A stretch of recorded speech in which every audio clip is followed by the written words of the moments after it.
الله تعالى على خير خلقه سيدنا ومولانا محمد وعلى آله وأصحابه أجمعين برحمتك يا أرحم الراحمين.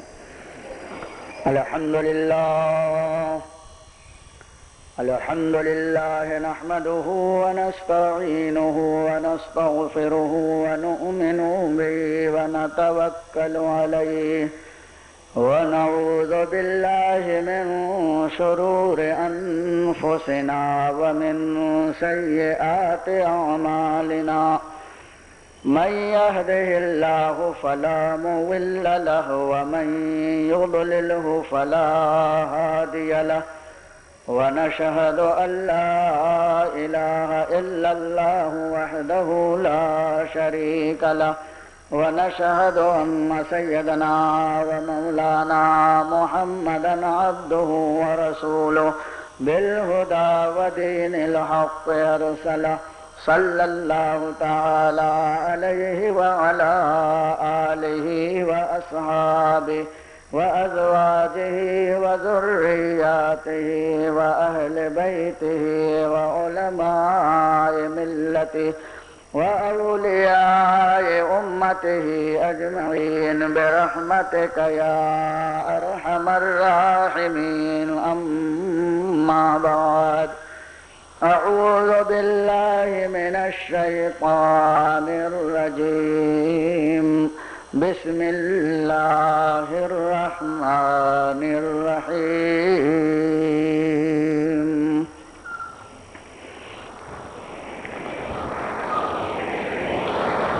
محمد رسول الله والذين معه أشداء على الكفار رحماء بينهم تراهم ركعا سجدا. صدق الله مولانا العظيم. إن الله وملائكته يصلون على النبي يا أيها الذين آمنوا صلوا عليه وسلموا تسليما. اللهم صل على سيدنا ومولانا محمد معدن الجود والكرم وآله وأصحابه وبارك وسلم صلاة وسلاما عليك يا رسول الله يا حبيب الله يا نبي الله يا زينة عرش الله يا عروس مملكة.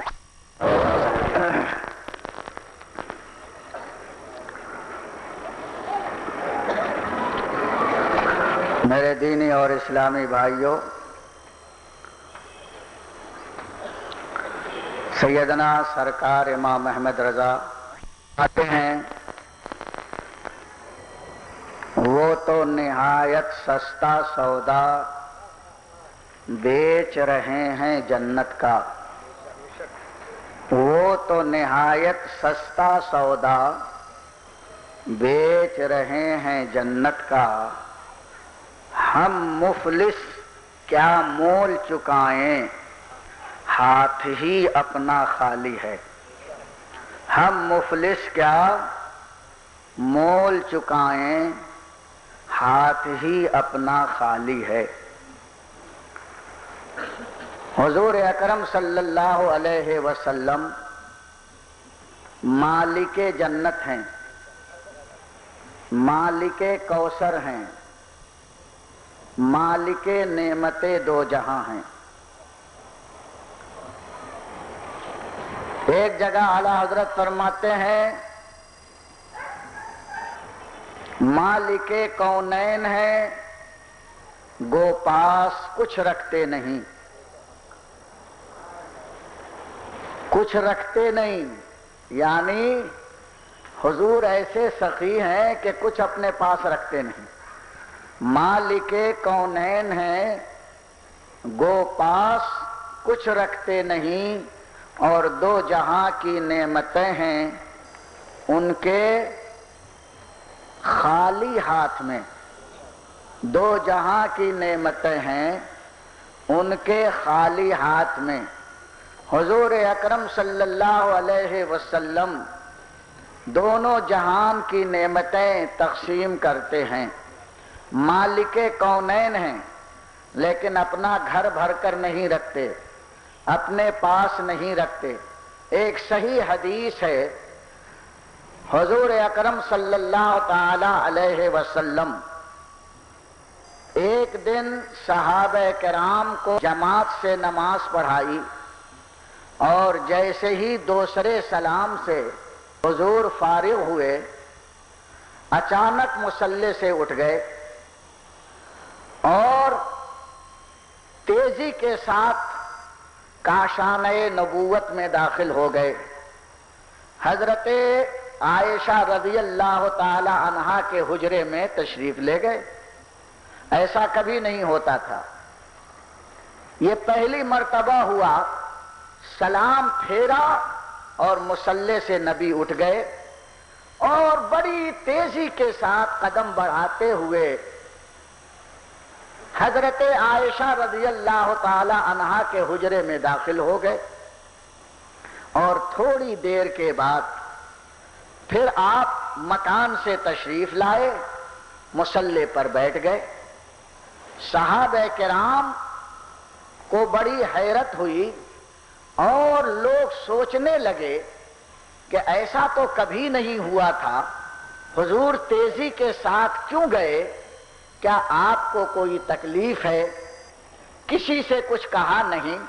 لیکن جب حضور مصلی امامت پر آ گئے تو صحابہ نے عرض کیا، یا رسول اللہ صلی اللہ علیہ وسلم، آج ہم نے آپ کو سلام پھیرتے ہی کاشانہ اقدس میں تیزی کے ساتھ جاتے ہوئے دیکھا، آخر وجہ کیا ہے؟ اللہ کے رسول صلی اللہ علیہ وسلم ارشاد فرماتے ہیں، جب میں نماز کے لیے آیا تھا اس وقت گھر کے اندر تھوڑی سی کھجور باقی رہ گئی تھی. ایک روایت میں ہے کہ 1 درہم 1 روپیہ رہ گیا تھا اور اسے خیرات میں نے نہیں کیا تھا، اور گھر والوں کو معلوم نہیں، یاد ہے کہ نہیں، انہوں نے اس پونجی کو، اس 1 روپیے کو خیرات کیا یا گھر میں رکھ کر چھوڑا. نماز پڑھ کر فارغ ہوا، فوراً مجھے یاد آیا کہ یہ پیسہ گھر میں باقی رہ گیا اور اسے خیرات نہیں کیا گیا. اس لیے میں نے جلدی کیا کہ جا کر میں اسے خیرات کر دوں یا کہہ کے آؤں کہ فوراً اس کو اللہ کی راہ میں دے دو. نبی اکرم صلی اللہ علیہ وسلم کے گھر میں کچھ نہیں رہتا تھا. میرے دوستو، نماز سے فارغ ہوئے تو حضور اکرم فوراً بچے ہوئے پیسے کو خیرات کرنے کا حکم دینے کے لیے تشریف لے گئے. مالک کونین ہیں، وہ پاس کچھ رکھتے نہیں. مالک کونین ہیں، وہ پاس کچھ رکھتے نہیں، اور 2 جہاں کی نعمتیں ہیں ان کے خالی ہاتھ میں. اور اعلی حضرت فرماتے ہیں، واہ کیا جود و کرم ہے شہ بطحا تیرا، نہیں سنتا ہی نہیں مانگنے والا تیرا. ارے جس نے جو مانگا حضور اکرم صلی اللہ علیہ وسلم نے اسے عطا فرما دیا. صحابہ کرام روایت کرتے ہیں، حضور اکرم صلی اللہ علیہ وسلم کی خدمت میں کسی نے بڑی خوبصورت چادر پیش کی.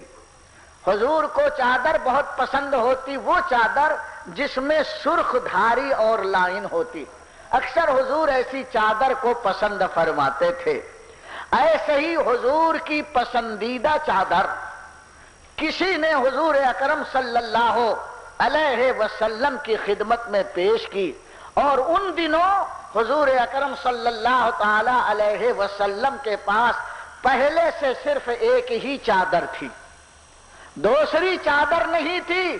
حضور اکرم صلی اللہ علیہ وسلم نے وہ نئی چادر لی اور اسے اوڑھا اور پرانی چادر گھر میں بھیج دی.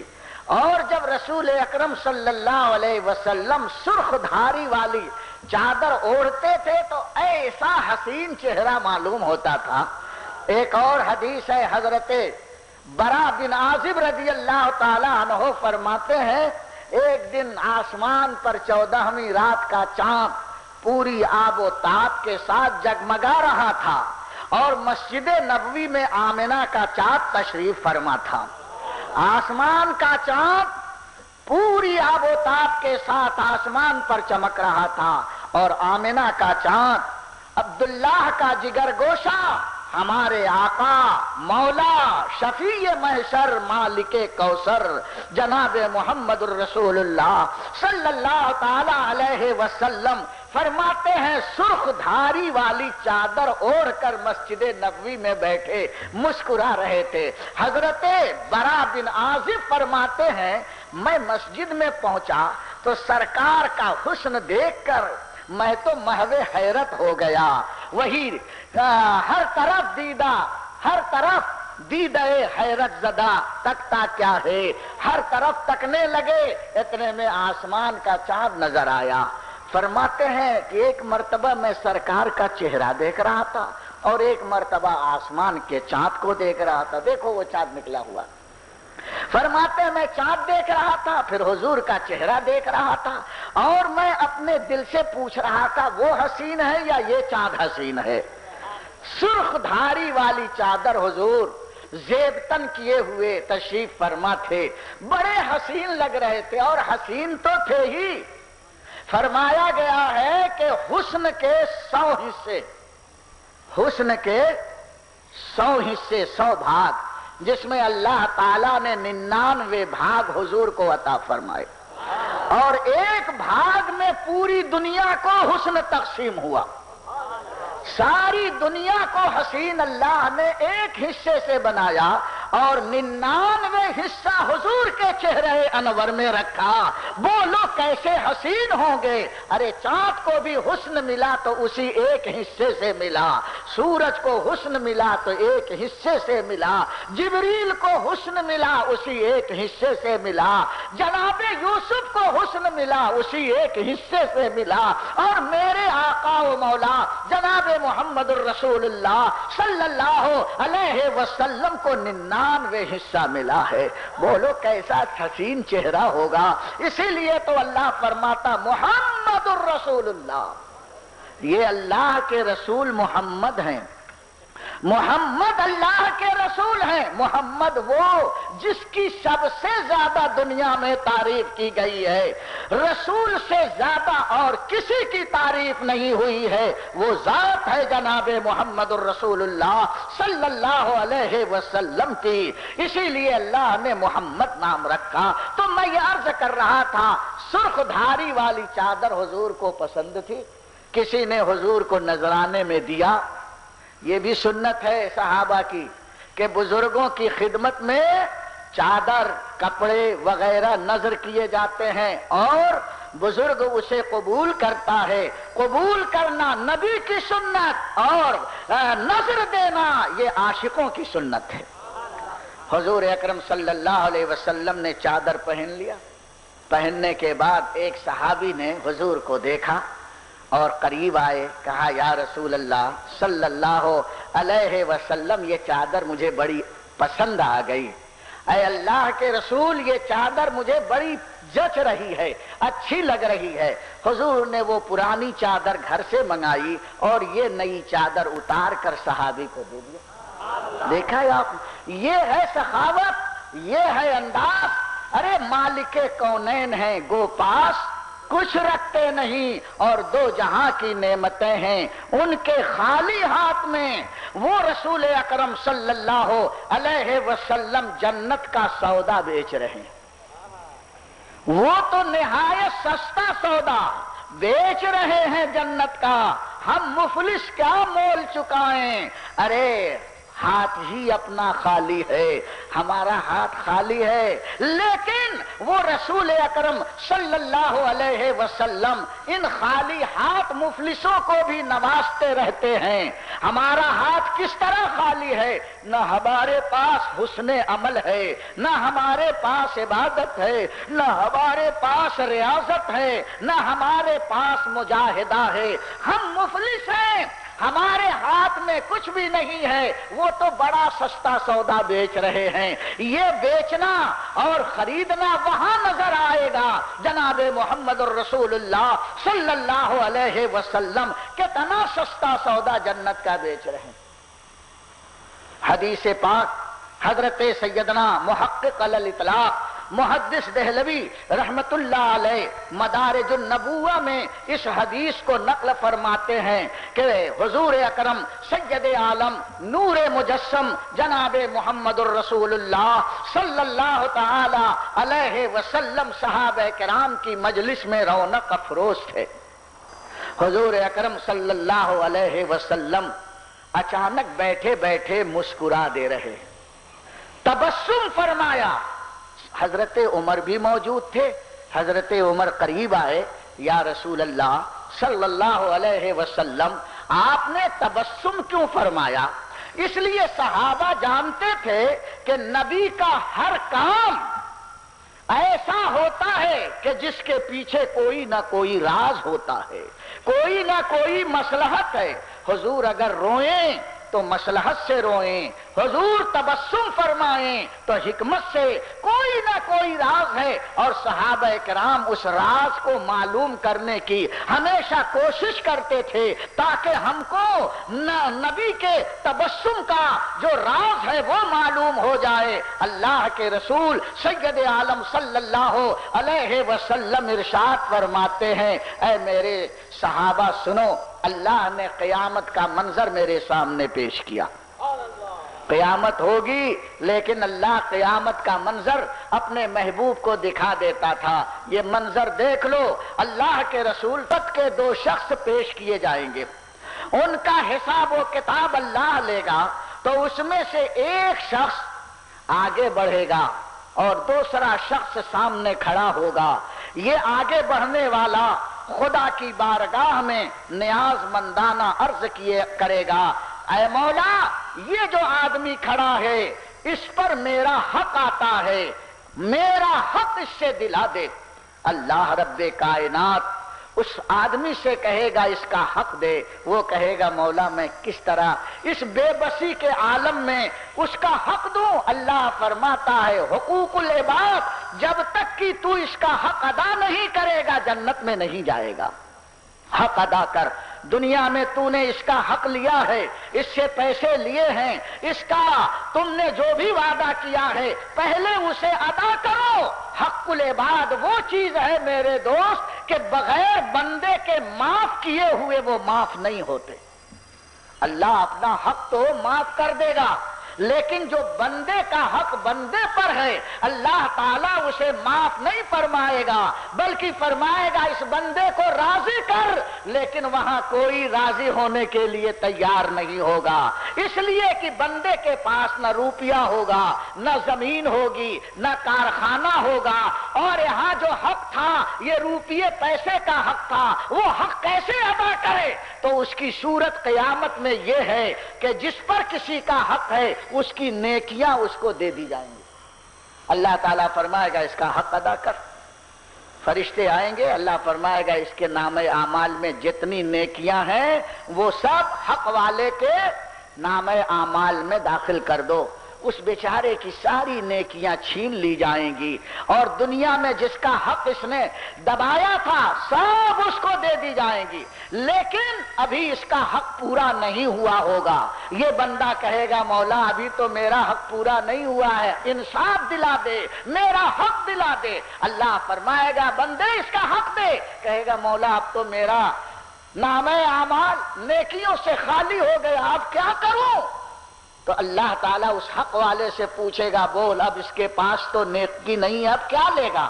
تو یہ حق والا بولے گا اے اللہ میرے جو گناہ ہے اسے دے دے، میرے جو گناہ ہے یہ اس کے سر ڈال دے۔ اللہ اکبر، یہ کہہ کر حضرت عمر فرماتے ہیں حضور زار و قطار رونے لگے، یہ جملہ فرما کر رونے لگے، اور حضور بہت دیر تک سسکیاں لے کر رو رہے تھے، اور پھر فرماتے ہیں اے لوگوں، قیامت میں یہ حساب کا مرحلہ، یہ حساب کا وقت بندوں پر سب سے کٹھن ہوگا کہ نیکیاں بھی چھین لی جائیں گی اور حق والے کے گناہ اس کے سر ڈال دیا جائے گا۔ اس کے بعد اللہ تعالی اس بندے سے کہے گا، حق والے سے، کہ اے بندے تیرے گناہ اس کے سر تو ڈال دیے جائیں گے، لیکن ایک میری بات سن لے، ذرا نظر اٹھا کر کے تو دیکھ۔ اس نظر اٹھائے گا تو اللہ تعالیٰ جنت کے سارے پردے ہٹا دے گا، دیکھے گا اس میں حسین حسین محل ہیں، موتیوں کے محل ہیں، زبرجد کے محل ہیں، اس کے حسن و جمال کا ہم اپنی زبان سے بیان نہیں کر سکتے۔ وہ حق والا بندہ دیکھے گا، کہے گا اے مولا یہ کس نبی کا محل ہے، یہ کس شہید کا محل ہے، یہ کس صدیق کا محل ہے، یہ کس عالم اور ولی کا محل ہے۔ اللہ فرماتا ہے نہ کسی نبی کا ہے، نہ کسی صدیق کا ہے، نہ کسی ولی کا ہے۔ یہ بندہ بولے گا پھر کس کا ہے؟ تو اللہ فرمائے گا جو اس کی قیمت ادا کرے گا اس کا ہے، جو اس کی قیمت دے گا اسی کا یہ محل ہے۔ تو وہ بندہ کہے گا مولا ایسے بڑے بڑے محل کی قیمت ہم مفلسوں کے پاس کہاں ہوگی، ایسا عظیم محل اس کی ہم قیمت کہاں سے دیں گے؟ اللہ فرماتا ہے گھبرا مت، تیرے پاس اس کی قیمت ہے۔ اللہ فرماتا ہے حق والے تیرے پاس اس محل کی قیمت ہے، اگر تو اس کی قیمت چکا دے تو یہ محل ہم تیرے نام لکھ دیں گے۔ بندہ مچل جائے گا مولا میرے پاس ایسے بڑے محل کی قیمت کہاں سے ہے؟ اللہ فرماتا ہے، بندہ عرض کرے گا مولا جلدی سے بتا وہ قیمت کیا ہے تاکہ میں قیمت ادا کروں اور محل اپنے نام لکھوا لوں۔ اللہ ارشاد فرماتا ہے اپنے اس مسلمان بھائی کا حق اگر معاف کر دے گا تو اس جنت کی قیمت تجھے مل جائے گی اور یہ محل تیرے نام الاٹ کر دیا جائے گا۔ وہ حق والا جو اپنا گناہ اس کے سر ڈال رہا تھا جھوم گیا، کہا مولا جو نیکیاں ہیں وہ بھی واپس دے رہا ہوں، اور مولا میں اس اپنے مسلمان بھائی کا حق جو دنیا میں اس نے لیا تھا سب معاف کرتا ہوں۔ اللہ کی رحمت جوش میں آئے گی اور ارشاد فرمائے گا اے حق والے تو اس کا ہاتھ پکڑ، اس کا ہاتھ پکڑ، تو بھی جنت میں جا اور یہ بھی جنت میں چلا جائے گا۔ یہ ہے، ارے وہ تو نہایت سستا سودا بیچ رہے ہیں جنت کا، ہم مفلس کیا مول چکائیں، ہاتھ ہی اپنا خالی ہے۔ دیکھو جنت کا اتنا محل، اتنا بڑا محل، صرف ایک مسلمان کے ساتھ حسن سلوک، ایک مسلمان کے اوپر جو حق تھا اس حق کو معاف کرنا، اتنے بڑے بڑے محل کی قیمت ہے، کتنی سستی قیمت ہے، محل کتنا قیمتی، اور محض زبان ہلی اے مسلمان جا میں نے تیرے حق کو معاف کر دیا۔ یہ ہم مفلسوں کے پاس نبی کی رحمت کی قیمت ہے۔ اگر مصطفیٰ کے دین کو ہم اپنا لیں اور نبی کے راستے پر چلیں اور اپنے مسلمان بھائیوں سے ہمدردی کا سلوک کریں تو یہ ہمدردی کے سلوک میں نہ روپیہ لگتا ہے نہ پیسہ لگتا ہے، غلطیوں کو معاف کر دیں، اس سے کچھ نہیں ہمارا خرچ ہوتا ہے، لیکن جنت میں وہ محل جس کی کوئی قیمت نہیں ہو سکتی ہے۔ تو سستا سودا ہوا کہ نہیں ہوا؟ وہ تو سستا سودا بیچ رہے ہیں، جنت کا ہو چکا ہے، ہاتھ ہی اپنا خالی ہے، لیکن اس سودے کی سودے بازی بھی بڑی قیمتی ہے، بڑی قیمتی ہے۔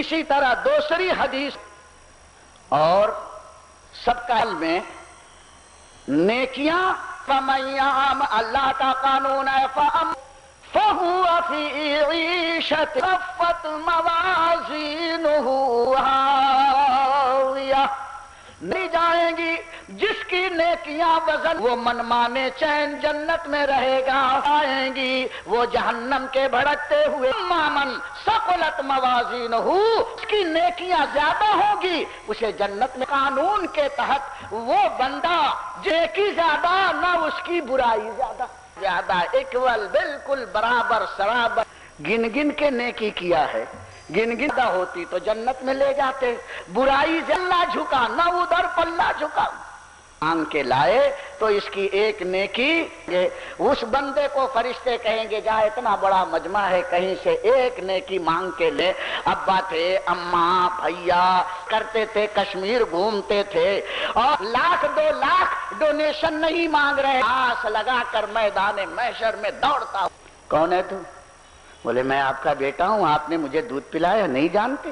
کہا دنیا میں میرا کوئی بیٹا ہی نہیں تھا، حدیث میں آیا ماں بیٹے کو بھول جائے گی، باپ اولاد کو فراموش کر جائے گا، بولو کتنا کٹھن وقت ہوگا، جن سے ہم کو آس ہے وہیں سے ہم نراش ہو جائیں، جن سے ہماری امیدیں ہیں وہیں سے امیدوں کی رسی کٹ جائے، دوستو اور کوئی سہارا نہ ہو، ماں کہے گی ہٹ جا، جھوٹ بولتا ہے تو میرا بیٹا نہیں ہے، باتیں بنا رہا ہے، ڈانٹ کھا کر فوراً بھاگے گا، ابا کہاں ہیں؟ ابا بھی ملیں گے، والد صاحب آپ کا بیٹا بڑا سعادت مند تھا، ایک نیکی چاہیے عنایت فرما دیجئے، کہا تو کون ہے؟ کہا میں آپ کا صاحبزادہ، لخت جگر، نور نظر اور سب کچھ ہوں میں آپ کا، تو کہنے لگا جھوٹ بولتا ہے تو میرا بیٹا نہیں، بھاگ یہاں سے، ایک نیکی نہیں، جب ماں باپ نے دھتکار دیا تو اور کون دینے والا ہے؟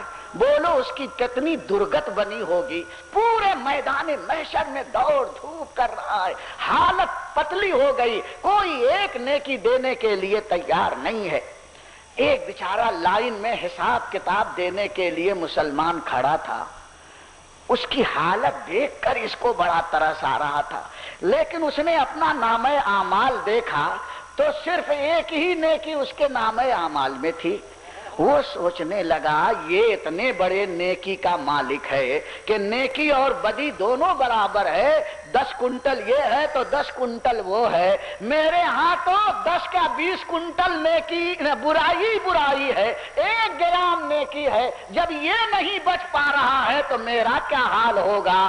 دل میں اس نے فیصلہ کر لیا کہ جہنم میں میری سیٹ جو ہے کنفرم ہو گئی، اب تو میں جہنم میں جانے ہی والا ہوں، ایک نیکی مجھے نہیں بچا سکتی، اس مایوسی کے عالم میں یہی سوچ کر اس نے اس پریشان حال اپنے مسلمان بھائی کو آواز دیا، ادھر آ، وہ دوڑتا ہوا آیا، کیا ہے بھائی؟ کہنے لگا کیوں پریشان ہے؟ اس نے اپنا سارا قصہ بیان کیا، یہ حال ہے، ترازو کھڑا ہے، ایک نیکی چاہیے بھیا، اگر ایک نیکی مل گئی تو میری نجات کا پروانہ مل جائے گا، خدا نے وعدہ کیا ہے ایک نیکی مانگ کے لا تجھے ہم بخش دیں گے، جنت عطا کر دیں گے، اور ایک نیکی کوئی دیتا نہیں، اماں تک نہیں دے رہی ہے، ابا نہیں دے رہے ہیں، بھائی نہیں پوچھ رہا، سب نے نظر پھیر لی، انکار کر دیا، رشتہ داری سے انکار کر دیا ہے، اب میرا حال یہ ہے کہ اس میدان محشر کی سختیوں میں دوڑ دھوپ کر رہا ہوں اور ایک نیکی ہاتھ نہیں آ رہی،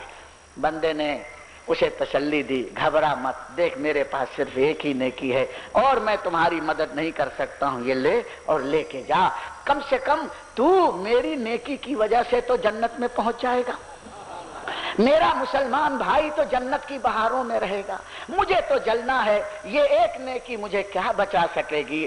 اسی ہمدردی اور اسی مخلصانہ جذبے کے تحت وہ ایک نیکی نکال کر اپنے مسلمان بھائی کے ہاتھ پر رکھ دیا، لے جا، اے اللہ کے بندے، خدا تیرا بھلا کرے، مجھے تو جلنا تھا، جلوں گا، تو کم سے کم آرام کر، جنت کی بہاروں میں زندگی گزار، جا جلدی جا، وہ ایک نیکی لے کر دوڑتا ہوا بارگاہ خدا بندی میں میزان عمل پر آ کر کھڑا ہوگا اور کہا اے فرشتوں اسے نیکیوں کے پلے میں ڈال دو، ایک نیکی لے کر آیا ہوں، نیکیوں کے پلے میں وہ ایک نیکی ڈال دی جائے گی، نیکی زیادہ برائی کم، قانون خداوندی پکارا، اسے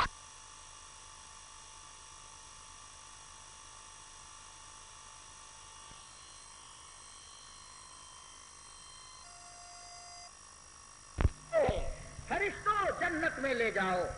اور یہ خود اتنا پریشان ہو گیا تھا دوڑ دھوپ کر کے گرمی میں کہ جلدی سے آرام کرنا چاہتا تھا. جنت میں چلا جاؤں, سانس دم میں دم آئے. جانے لگا, رحمت خداوندی نے اس سے کہا رک ابھی مت جا. کہا مولا تیرا وعدہ پورا ہو گیا اب جانے دے. کہے گا نہیں, ایک میری بات اور سن لے. اچھا یہ بتا کہ یہ نیکی کہاں سے لایا؟ کیا اللہ نہیں جانتا تھا کہ کہاں سے لایا ہے؟ جانتا تھا نا, لیکن اس لیے پوچھ رہا ہے تاکہ سب کو پتا چل جائے کہ یہ نیکی کہاں سے لایا. اللہ کی مصلحت, دنیا اپنی مصلحت دیکھے, خدا کی مصلحت عجیب و غریب ہے. اللہ فرماتا ہے بندے بتا یہ نیکی کہاں سے لایا؟ تو اس نے پورا واقعہ کہہ سنایا. اللہ فرمائے گا پہلے اس کو پکڑ کے لا جس نے تجھے نیکی دی. یہ میدان محشر میں اسے ڈھونڈ ڈھونڈ کر کے پھر لے گئے کہ آئے گا. کہا جلدی چل, جنت میں جانے میں دیری ہو رہی ہے, تجھے ڈھونڈنے میں اتنی دیر ہو گئی, چل جلدی اللہ تعالیٰ تجھے بلا رہا. اس کا ہاتھ پکڑ کے کھینچتے کھانچتے میدان عمل میں میزان عمل پر لے کر آئے گا اور کہے گا اللہ یہی ہے جس نے مجھے ایک نیکی دی ہے. وہ بندہ پسینے سے شرابور, شرمسار, اپنے گناہوں پر نادم بارگاہ خداوندی میں نیاز مندانہ کھڑا ہے. دیکھو گنہگار ہے لیکن بے ادب نہیں ہے. یاد رکھنا ادب بہت بڑی چیز ہے. گنہگار ہے لیکن ادب والا ہے, اور بہت بڑی نیکی کر لے اور بے ادب بن جائے تو تباہ ہو جاتا ہے. اور گناہ پر گناہ کیا تھا لیکن سر نیچے کیے ہوئے ہے, غرور اور نخوت نہیں ہے, زبان دراز نہیں ہے, بے ادب نہیں ہے, سراپا ادب بن کر کھڑا ہے. اللہ فرماتا ہے بندے ایک ہی نیکی تو تیرے نام اعمال میں تھی. کہا ہاں اے اللہ, پھر کیوں دے دیا؟ تو کہا مجھے تو معلوم تھا کہ اس ایک نیکی سے مجھے جنت نہیں مل سکتی, جہنم میں جانا ہی ہے. تو میں نے اسی جذبے کے تحت کہ میرا مسلمان بھائی تو میری نیکی کی وجہ سے جنت کے باغ و بہار میں چین کی بنسی بجائے. اے پروردگار عالم میرے پاس حسن عمل کی کوئی دولت نہیں, میں تو ایسا مفلس ہوں کہ میرا ہاتھ خالی ہے اور ہم جنت کیسے خرید سکتے ہیں. رحمت خداوندی جوش میں آئے گی اور ارشاد فرمائے گا اے بندے یہاں پر تو نے ایک پریشان حال مسلمان کے ساتھ ہمدردی کا جذبہ پیش کیا ہے, جنت کو چھوڑ کر جہنم کی طرف جانا منظور کیا ہے, لیکن اپنے مسلمان بھائی کو پریشانی سے بچایا ہے. میری رحمت کو یہ گوارا نہیں ہے کہ تو جہنم میں جلے, جا تو بھی جنت میں جا اور اس کو بھی جنت میں ساتھ میں لے کے جا.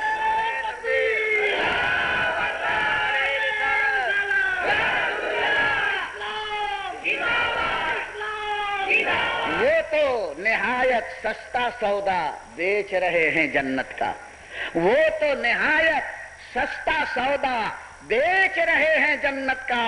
ہم مفلس کیا مول چکائیں, ارے ہاتھ ہی اپنا خالی ہے. دیکھو کیسے کیسے مفلس جنتی بن رہے ہیں, کوئی حسن عمل نہیں ہے, لیکن مسلمان کے ساتھ ہمدردی کا جذبہ اگر بیدار ہو جاتا ہے تو وہی ہمدردی کا جذبہ اسے جنت میں لے جانے کی ضمانت بن جاتا ہے. خدا کی قسم اللہ کے رسول صلی اللہ علیہ وسلم نے جنت کا حاصل کرنا مسلمانوں پر بڑا آسان کر دیا اور ہم نے اس کو مشکل بنا دیا. ہم یہ سمجھتے ہیں کہ صرف چند رکعت نماز پڑھ کر جنت ملے گی. جی نہیں, نماز بھی جنت کا سودا کرنے کی قیمت ہے, لیکن اللہ کے بندوں کے ساتھ رحم و مروت کا جذبہ اگر دل میں پیدا ہو تو یہاں ہو چاہے وہاں ہو, دین و دنیا میں ہر جگہ پروردگار عالم تمہاری مشکلوں کو حل فرماتا ہے. بخاری شریف کی یہ حدیث ہے, حضرت عبداللہ ابن مسعود جس کے راوی ہیں, اللہ کے رسول ارشاد فرماتے ہیں من ستر مسلمن سترہ اللہ فی الدنیا والآخرہ. جس مسلمان نے اپنے مسلمان بھائی کے عیب کو چھپایا تو اللہ تعالیٰ اس دنیا میں بھی اس کے عیب کو چھپائے گا اور آخرت میں بھی اس کے عیب کو چھپائے گا. سنا آپ نے, ایک مسلمان کے عیب کو تم چھپاؤ گے دین و دنیا میں ہر طرح تمہارا عیب چھپا رہے گا۔ آج مسلمان اس سنت نبوی اور فرمان نبوی کے سائے میں اگر زندگی گزاریں اور یہ طے کر لیں ہم ہزار عیب اپنے بھائی کے دیکھیں گے لیکن اپنی زبان سے ہم نہیں کہیں گے۔ ارے تم اگر عیب بیان کرو گے تو میں عرض کرنا چاہتا ہوں کیا اس کے عیب کی سزا اور بدلہ دینا تمہارے بس میں ہے؟ ارے وہ تو جانتا ہے وہ چاہے بدلہ دے نہ دے، تمہیں بیان کر کے اسے رسوا اور ذلیل کرنے کی کیا ضرورت ہے؟ اللہ اللہ حضور اکرم صلی اللہ علیہ وسلم ارشاد فرماتے ہیں کہ من یسر علی معسر یسر اللہ علیہ فی الدنیا والآخرہ، جو کسی تنگ دست پر آسانی کرے، جو کسی مصیبت زدہ کی مصیبت کو دور کر دے تو اللہ تعالیٰ اس کی مصیبت آخرت میں بھی دور فرمائے گا اور اس دنیا میں بھی دور فرمائے گا۔ یہ دیکھیے یہ نمازیں، یہ روزے بڑے بڑے یہ قیمتی اور بڑے بڑے عظیم سکے ہیں جس سے تمہیں جنت ہاتھ آتی ہے، لیکن اس دنیا کی گہرائیوں میں اس دل کے اندر وہ جذبات جو مسلمانوں سے ہمدردی اور مسلمانوں سے تعلق رکھنے کے اسباب ہیں، اگر یہ ہمارے دل میں پیدا ہو جائے تو خدا کی قسم ہزار برائیاں ایک طرف ہے اور دل کا جذبہ جو قوم مسلم کے ساتھ سچی ہمدردی کا ہے، محبت کا ہے، رابطے اور تعلق کا ہے، اس میں بڑی کرامتیں، بڑی نورانیت ہے۔ جب عام مسلمان کے ساتھ ہمدردی اتنی بڑی عبادت ہے تو صحابہ کرام، اولیاء کرام کے ساتھ دل کا تعلق صحیح قائم ہو جائے تو اس کی کتنی بڑی برکت ہے۔ اور جناب مصطفیٰ پیارے صلی اللہ تعالی علیہ وسلم کے ساتھ انسان کی عقیدت و محبت کا رابطہ اگر مضبوط ہو جائے تو اس کا کیا مقام ہوگا۔ اس لیے یاد رکھنا اللہ کے رسول جناب محمد الرسول اللہ صلی اللہ علیہ وسلم کی جنت ہے، اور جنت حاصل کرنے کے طریقے جناب محمد الرسول اللہ صلی اللہ تعالی علیہ وسلم نے تمہیں عطا فرما دیا ہے، اور یہ جانکاری اسے ملے گی جو دین کے راستوں پر علم حاصل کرنے کے لیے چلے۔ علم اگر ہے تو ہر پرابلم تمہارا آسان اور ہر مشکل تمہاری آسان ہو جائے گی۔ اللہ کے رسول صلی اللہ علیہ وسلم طریقاً الی الجنہ، اے لوگوں علم دین، علم حدیث، علم رسول حاصل کرنے کے لیے جو مسلمان چلتا ہے، جتنے قدم چلتا ہے اتنے قدم اس کا جنت کی طرف راستہ آسان ہو جاتا ہے۔ ایک قدم آپ نے علم دین کے لیے اٹھایا، گویا ایک قدم آپ جنت کی طرف چلے۔ آپ کہیں گے ہمارے قدم تو چھوٹے ہیں، لیکن یہ قدم وہ نہیں ہے۔ تم نے دنیا میں اتنے بڑے قدم 2 فٹ کا قدم رکھا، لیکن یہ 2 فٹ کا قدم ہزاروں میل کا راستہ جنت کی طرف طے کرا دیتا ہے۔ سہل اللہ لہ طریقا الی الجنہ، جنت کی طرف راستہ آسان فرما دیتا ہے۔ پروردگار عالم رب العالمین نے علم دین میں وہ کرامت عطا فرمائی ہے، ارشاد فرماتے ہیں کہ افضل العبادت علم الدین، حضور فرماتے ہیں دنیا میں سب سے بڑی عبادت علم دین ہے، سب سے بڑی عبادت علم دین ہے۔ علم دین اگر حاصل کر لیا تو ہر عبادت اس کی آسان، نبی سے محبت کرنے کے طریقے آسان، صحابہ کرام کی سیرت جاننا اس کے لیے آسان۔ اور یہ کہاں ملے گا؟ علم دین کیسے لوگوں کے پاس ملے گا؟ حضور اکرم تعالی علیہ وسلم سے صحابہ کرام نے پوچھا ایو جلسائنا خیر یا رسول اللہ، ہم کیسے لوگوں کے پاس بیٹھیں کہ ہمیں بھلائی نصیب ہو؟ کیسے لوگوں کے؟ فرماتے ہیں ذکرکم اللہ، جس کا چہرہ دیکھ کر خدا یاد آ جائے، اور اس کے چہرے کو دیکھ کر سبحان، جو گستاخ رسول ہوتا ہے کتنا خدا ولی کہیں، لیکن اگر وہ گستاخ رسول ایسا لگتا ہے کہ بکری بھی لگتا ہے، یہ بے ادبی کا انجام، اور بڑے ہی سفید گورے ان کا عقیدہ خراب ہو گیا تھا۔ تو ہم نے ان تک بہت خوبصورت ہوتا ہے نا، السین لعنتی دھتکارا برس رہی ہے، انسان تھا نہ ہو گیا صرف بے ادبی کے نتیجے میں، بے ادبی بھی کرے گی لیکن خنزیر جیسے ہو گیا، قرآن نے بتایا۔ اب آیتیں ہیں یہ کیوں اسی بے ادبی، یہ میری رحمت ہے کہ ان نابکاروں بدلے گی نہیں، ہاں لیکن نور سے ہی گستاخوں کے ساتھ وہ گیا اور تو رہے گا، نور ایمان نکل جائے گا، ان کا بھائی آ رہا ہے، فوراً آدمی شروع ہوتی ہے۔ اللہ اس آفت سے سب درود پاک پڑھ لیجئے، اللہم صلی علی سیدنا و مولانا محمد وعلی آلہ واصحابہ وبارک وسلم صلاۃ و سلاما علیک یا رسول اللہ۔ تو حضور اکرم صلی اللہ تعالی علیہ وسلم کے ساتھ ادب و احترام کا نتیجہ یہ ہوتا ہے کہ چہرے چمکدار ہو جاتے ہیں، اور حضور کی بے ادبی کا نتیجہ یہ ہوتا ہے کہ چہرے کا حسن بگڑ جاتا ہے اور اللہ کی لعنت میں وہ گرفتار ہو جاتا ہے۔ حضور اکرم صلی اللہ تعالی علیہ وسلم کے زمانے میں بھی ایسے لوگ تھے، کیسے ایمان لائے اور حضور کی بے ادبی کو سمجھتے تھے کہ اس میں کوئی بات نہیں ہے، وعدہ نہیں ہے، اگر کسی نے کہہ دیا حضور کو ایسا ویسا تو انہیں کوئی نہ غصہ آئے، نہ رنج ہو، نہ تکلیف ہو۔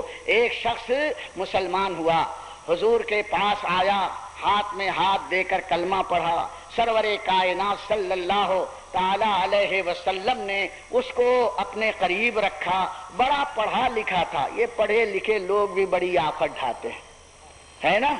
ہم نے کسی شاعر کا شعر بہت پہلے پڑھا تھا، وہ اندھیرا ہی بھلا تھا جب قدم راہ پہ تھے، وہ اندھیرا ہی بھلا تھا جب کہ قدم راہ پہ تھے، روشنی لائی ہے منزل سے بہت دور مجھے، روشنی لائی ہے منزل سے بہت دور مجھے۔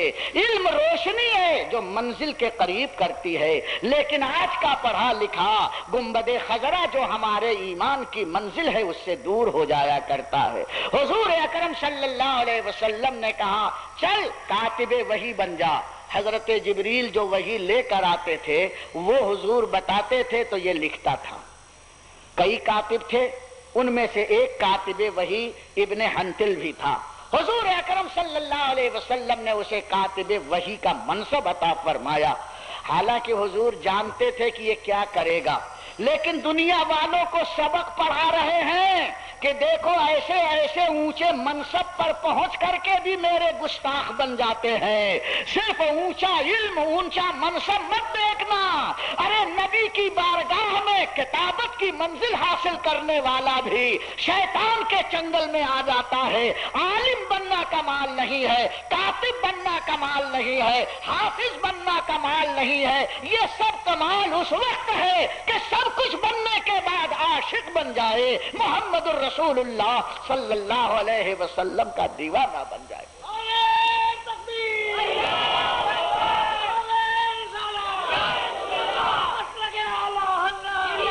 اس کے سامنے اس کی دو بادیاں تھیں، یہی ابن حنتل تھا کہ اس کے سامنے اس کی دو یہودی باندیاں تھیں۔ رات کو جب حضور کے پاس سے آتا تھا تو یہ اشعار پڑھتی تھیں، گانے گاتی تھیں، یہ چھپ کر کے کیواڑ بند کر کے اور اپنی باندیوں سے گانے سنتا تھا، اور چونکہ وہ یہودن تھی، حضور کی دشمن تھی، تو ایسے ایسے اشعار پڑھ دیتی تھی جس میں حضور کے ساتھ بے ادبی اور گستاخی کا انداز تھا۔ یہ شخص مسلمان ہونے کے بعد بھی جھومتا تھا، ماشاء اللہ ماشاء اللہ۔ ارے بزرگوں کی بے ادبی پر تم ماشاء اللہ سبحان اللہ کہو گے تو اس کا انجام وہی ہوگا جو ابن حنتل کا ہوا ہے۔ یاد رکھو اللہ کے رسول صلی اللہ علیہ وسلم تو کچھ نہیں بولے، لیکن کچھ دنوں کے بعد بھانڈا پھوٹا کہ یہ آدمی دن بھر نبی کی خدمت میں رہتا اور رات کو ایسے اشعار سن کر جھومتا ہے جس میں حضور کی بے ادبی ہے۔ حضرت عمر کو معلوم ہوا اور اسے بھی معلوم ہوا کہ عمر کو پتا چل گیا، راتوں رات سب سامان لیا اور مدینہ چھوڑ کر مکہ بھاگا۔ حضرت عمر تلاشی کرتے رہ گئے، بھاگ گیا تو بھاگ گیا، جو گیا گستاخ اگر تمہاری برادری سے گیا تو اللہ کا شکر مناؤ کہ گیا، اچھا ہوا۔ تکلیف نہیں ہونی چاہیے کہ میرا بھائی چلا گیا، میرا فلانا ماموں چلا گیا، بھتیجا، ارے ناپاک تمہارے گھر سے نکل گیا یہی سب سے اچھا ہے، تمہارے سر سے چلا گیا یہی اچھا ہے، نکل گیا۔ حضرت عمر نے خدا کا شکر ادا کیا کہ یہ گستاخ رسول مدینے کی پاک فضاؤں سے نکل گیا، اچھا ہوا۔ مکہ گیا، مکے میں وہی ابو جہل اینڈ پارٹی تھی، سب کے سب وہی کافر لفنگے تھے، ابھی وہاں مکہ فتح نہیں ہوا تھا۔ کچھ دنوں کے بعد حضور نے مکے پر چڑھائی کی، مکہ فتح ہو گیا۔ مکہ فتح ہونے کے بعد حضور اکرم صلی اللہ علیہ وسلم کی خدمت میں کفار لرزتے کانپتے آ رہے ہیں، اے یا رسول اللہ معاف کر دیجئے، بہت ہم نے گستاخی کی، اللہ کے رسول معاف کر دیجئے، بہت تکلیف دی، اے اللہ کے رسول معاف کر دیجئے، بہت ہم نے آپ کو ستایا۔ سب معافی مانگ رہے ہیں، سرکار بیٹھے ہوئے مسکرا رہے ہیں حرم میں، چلو تجھ کو معاف کر دیا، چلو معاف کر دیا، چلو معاف کر دیا۔ رحمت للعالمین کا منظر وہاں نظر آ رہا تھا، اور جسے معاف کرتے چلے جا رہے تھے قدموں پر گر کے کہتے تھے لا الہ الا اللہ محمد الرسول اللہ۔ بھیڑ ہو گئی بھیڑ۔ اللہ نے ارشاد فرمایا اذا جاء نصر اللہ والفتح وَرَأَيْتَ النَّاسَ يَدْخُلُونَ فِي دِينِ اللَّهِ أَفْوَاجًا۔ جب اللہ کی مدد آئے گی اور مکہ فتح ہو جائے گا تو اے حبیب اپنی آنکھوں سے آپ دیکھیں گے فوج در فوج کفار آپ کے دین اسلام میں داخل ہوتے چلے جائیں گے۔ یہ بشارت اذا جاء نصر اللہ کی اس دن پوری ہوئی، اور کفار جماعت در جماعت آتے تھے اور اسلام میں داخل ہوتے تھے۔ دیکھو یہ کافروں کی جماعت نبی کے قریب ہوئی تو مسلمان ہو گئی، اور مسلمانوں کی جماعت نبی سے دور ہوئی ایمان سے خالی ہو گئی۔ اللہ فرماتا اذا جاء نصر اللہ والفتح وَرَأَيْتَ النَّاسَ يَدْخُلُونَ فِي دِينِ اللَّهِ أَفْوَاجًا فَسَبِّحْ بِحَمْدِ رَبِّكَ وَاسْتَغْفِرْهُ۔ تو اے حبیب آپ اللہ کی بارگاہ میں اس کی تسبیح بیان فرمائیے۔ نبی اکرم صلی اللہ علیہ وسلم کو حکم ہو رہا ہے وَاسْتَغْفِرْهُ، اور استغفار کیجئے۔ استغفار گناہوں سے معافی طلب کیجئے۔ مفسرین فرماتے ہیں حضور کو تو گناہ تھا ہی نہیں، معافی کس کی؟ مطلب یہ جتنے ہیں قصوروار، یہ جتنے ہیں گنہگار، یہ جتنے ہیں ظالم، جنہیں آپ نے معاف کر دیا اور مسلمان ہو گئے، اللہ کی بارگاہ میں ان کے گناہوں کی معافی طلب کیجئے۔ آپ استغفار کے لیے ہاتھ اٹھائیے، چلے آ رہے ہیں۔ حضور اکرم کھڑے ہوئے اور اعلان فرمایا من دخل دار ابی سفیان فہو آمن، جو میرے سب سے بڑے دشمن ابو سفیان کے گھر میں بھی چلا گیا اسے بھی میں معاف کروں گا۔ ہے دنیا کا کوئی ایسا انسان بادشاہ جو سب سے بڑے دشمن کے گھر میں چھپ جائے؟ اسے تو کھینچ کر قتل کیا جاتا ہے، لیکن میرا آقا رحمت کائنات ارشاد فرماتا ہے ابو سفیان کے گھر میں بھی چھپو گے تو میں تمہیں معافی دے دوں گا۔ اس ذہن کو سامنے رکھنا۔ ابو سفیان سب سے بڑا دشمن، بعد میں ایمان لائے۔ حضور فرماتے میرے بڑے دشمن کے گھر میں بھی چلا گیا تو میں اسے معاف کروں گا۔ یہ ذہن میں رکھیے گا، بھولیے گا نہیں۔ پھر حضور فرماتے ہیں کہ اچھا ابن حنتل کو تلاش کرو، کہاں ہے؟ وہ جو مدینے سے بھاگا تھا، کلمہ پڑھ کے بھاگا تھا، پوری جماعت لے کے بھاگا تھا۔ فرمایا ڈھونڈو کہاں ہے، کہاں ہے؟ پورا مکہ ڈھونڈ گئے، ابو سفیان کے گھر میں بھی دیکھا، اس کے گھر میں، ان کے گھر میں، لیکن یہ ملا ہی نہیں۔ حضور نے فرمایا اچھا ڈھونڈنا اور تلاش کرنا بند کرو، چلو کعبے کا طواف کرو۔ جب کعبے کا طواف کرنے لگے تو حضرت سیدنا ابو سعید خدری رضی اللہ تعالیٰ عنہ طواف کرتے کرتے کعبے کو دیکھتے ہیں تو کعبے کا پردہ اٹھا ہوا ہے۔ کہا یہ کعبے کا پردہ یہاں کیوں اتنا پھولا ہوا ہے؟ انہوں نے پردہ اٹھا کے دیکھا تو اس میں گھسا تھا۔ حضور نے کیا فرمایا؟ میرے دشمن کے گھر میں بھی اگر کوئی چلا جائے تو میں اسے معاف کر دوں گا۔ یہ دشمن کے گھر میں نہیں گھسا تھا، اللہ کے گھر کے پردے میں گھسا تھا۔ ذرا اندازہ کیجئے گا، یہ کسی دشمن کے گھر نہیں آیا تھا، اس خدا کے گھر میں آیا تھا جس گھر کے لیے اللہ فرماتا ہے من دخلہ کان آمنا، جو مکے میں داخل ہو جائے اسے امن ہی امن ہے، اسے نہ قتل کیا جائے نہ اس کی چھیڑ چھاڑ کی جائے، اگرچہ باپ کا قاتل بھی مل جائے حرم میں تو اسے قتل نہیں کرتا۔ یہ مسئلہ ہے، وہ جائے امن ہے۔ ارے کبوتر بھی وہاں آئے تو اس کو شوش بھی نہیں کر سکتے، اس کو کنکر نہیں مار سکتے۔ حاجیوں سے پوچھو، وہاں کے کبوتر اس طرح سے وہاں پر رہتے ہیں اور گیہوں باجرہ لوگ کھلاتے رہتے، اتنا ڈالتے ہیں وہاں اناج کہ روزانہ جھاڑنے والے کئی من وہاں سے گیہوں اٹھا کر کے لے کے چلے جاتے ہیں۔ کبوتر کھا کھا کر کے سنڈ منڈ رہتے ہیں ایسے، اللہ اکبر، سب حاجی ان کی تعظیم کرتے ہیں۔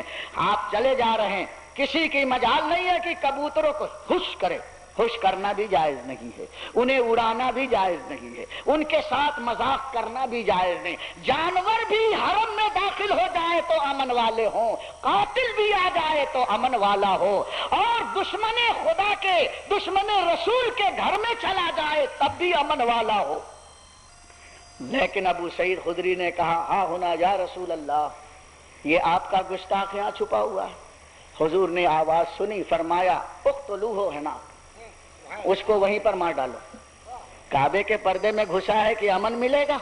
ارے ابو سفیان کے گھر میں جاتا تو امن مل جاتا، لیکن یہ رسول کا باغی اللہ کے گھر میں آ کے چھپا ہوا ہے، اس باغی کو وہیں کعبے کے پردے میں قتل کرو۔ اور صحابہ کرام نے جیسے ہی سنا اسے قتل کا حکم ہے، ٹانگ پکڑ کے کھینچی اور حرم شریف میں کعبے کے پردے کے ساتھ لپٹا ہوا اسے قتل کیا۔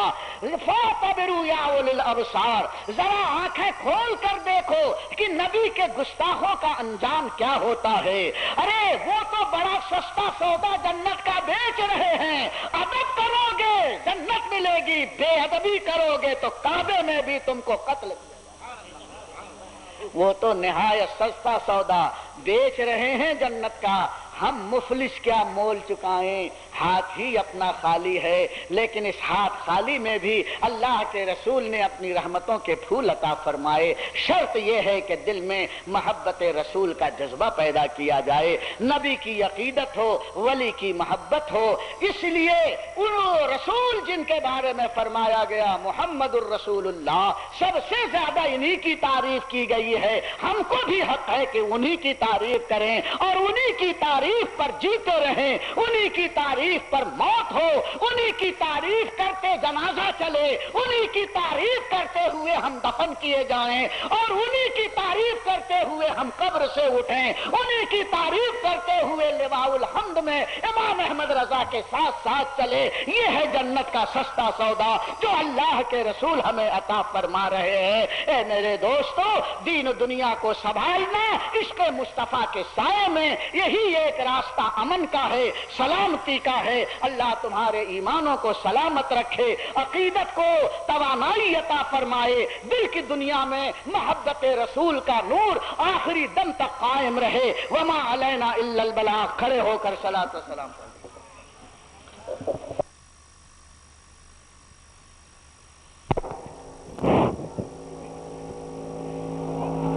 یا حبیبی مرحبا، یا حبیبی مرحبا، جد الحسینی مرحبا، یا نور العینی مرحبا، کعبے کے بدر دجا تم پہ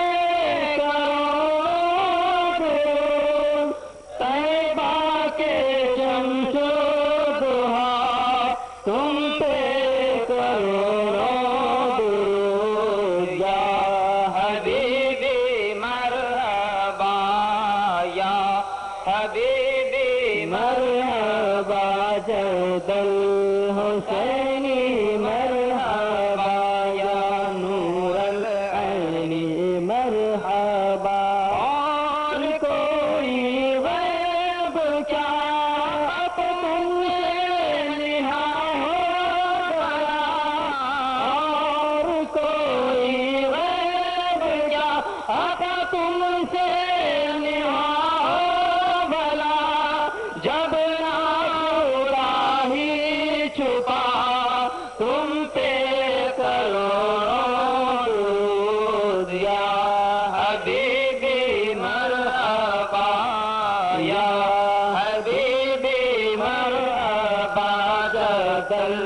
حسینی مرحبا یا نور العین مرحبا دل کرو ٹھنڈا میرا وہ کفے پا چاند سا دل کرو ٹھنڈا میرا وہ کفے پا چاند سا سینے پہ رکھ دو ذرا تم پہ کروڑوں درود یا حبیبی مرحبا یا حبیبی مرحبا جدل حسینی مرحبا یا نور العین مرحبا تم ہو حفیظ و مبین کیا ہے وہ دشمن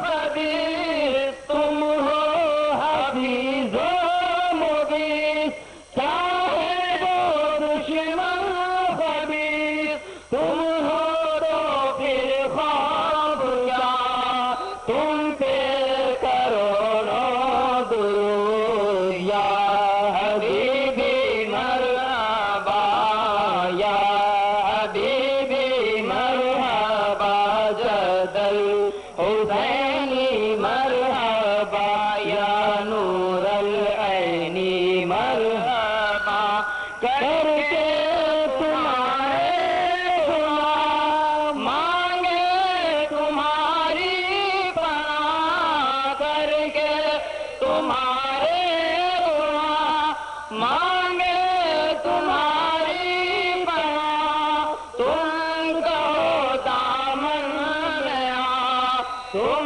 پہ کروڑوں درود یا حبیبی مرحبا یا حبیبی مرحبا جدل حسینی مرحبا یا نور العین مرحبا کام وہ لے لیجئے آقا تم کو جو راضی کرے کام وہ لے لیجئے آقا تم کو جو راضی کرے ٹھیک ہونا میں رضا تم پہ کروڑوں درود یا حبیبی مرحبا یا حبیبی مرحبا جدل حسینی مرحبا